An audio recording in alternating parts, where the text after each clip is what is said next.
नमस्कार. कोकण कन्या चॅनलवर मी पूनम आपणा सर्वांचं मनापासून स्वागत करते.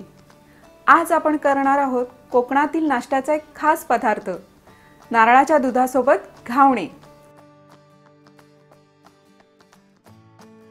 घावणे हे खोबऱ्याच्या चटणीसोबतही खाल्ले जातात, पण कोकणात प्रामुख्याने खाल्ले जातात ते नारळाच्या दुधासोबत. त्यामुळे ही रेसिपी तुम्ही नक्की ट्राय करा. तर मग करूया सुरुवात.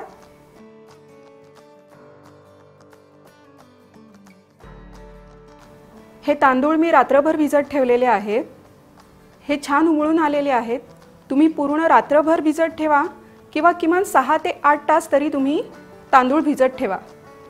आता हे तांदळाचं वरचं पाणी काढून टाकायचं आपल्याला आणि ह्या तांदळाची अजून थोडं पाणी घालून आपल्याला फाईन पेस्ट करून घ्यायची आहे. ही तांदळाची आपण अगदी बारीक पेस्ट करून घेतलेली आहे. आता ज्या मापाने आपण तांदूळ घेतलेले आहेत त्याच मापाने त्याच्यात तिप्पट असं पाणी आपण ह्याच्यात घालणार आहोत.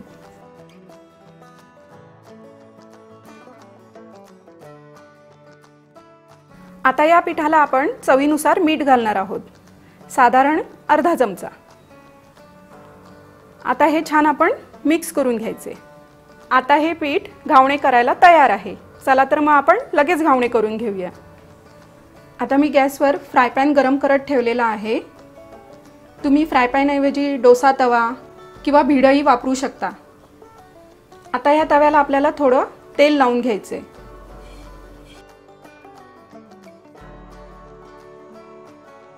आता आपण जे पीठ केलेलं आहे ते पेल्याच्या साहाय्याने चांगलं मिक्स करून घ्यायचे. हे असं 3-4 वेळा चांगलं मिक्स करायचं आणि आता पेल्यात थोडं पीठ घेऊन आपण ते आता तव्यात टाकणार आहोत.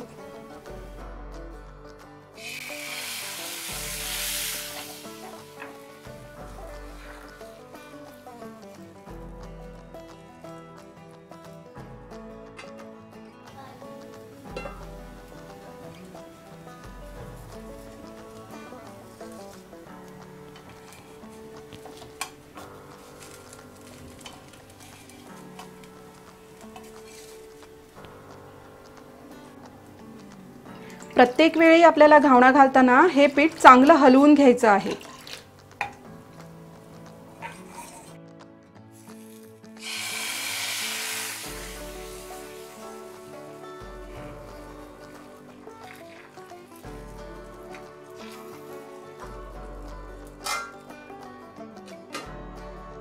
एक मिनिट झालंय.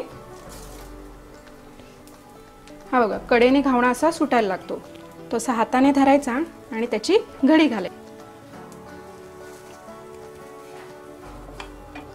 हा झाला आपला घावणा तयार.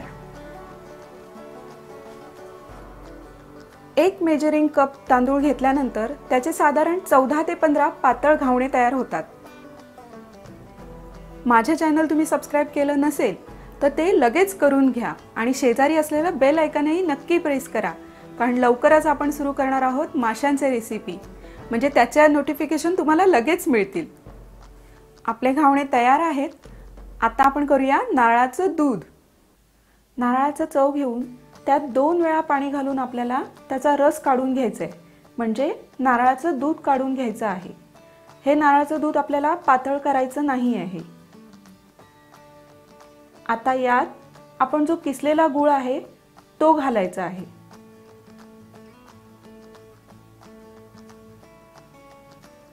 आता पाव चमचा मीठ आणि थोडीशी वेलची पावडर.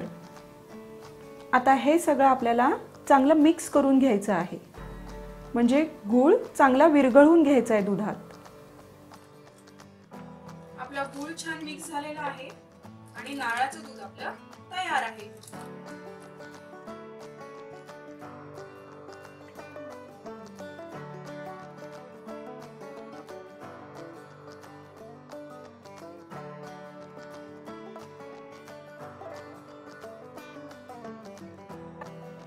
हे घावणे तुम्ही नारळाच्या दुधासोबत नक्की ट्राय करा आणि ते कसे झालेत हे मला कमेंट बॉक्समध्ये नक्की सांगा. धन्यवाद.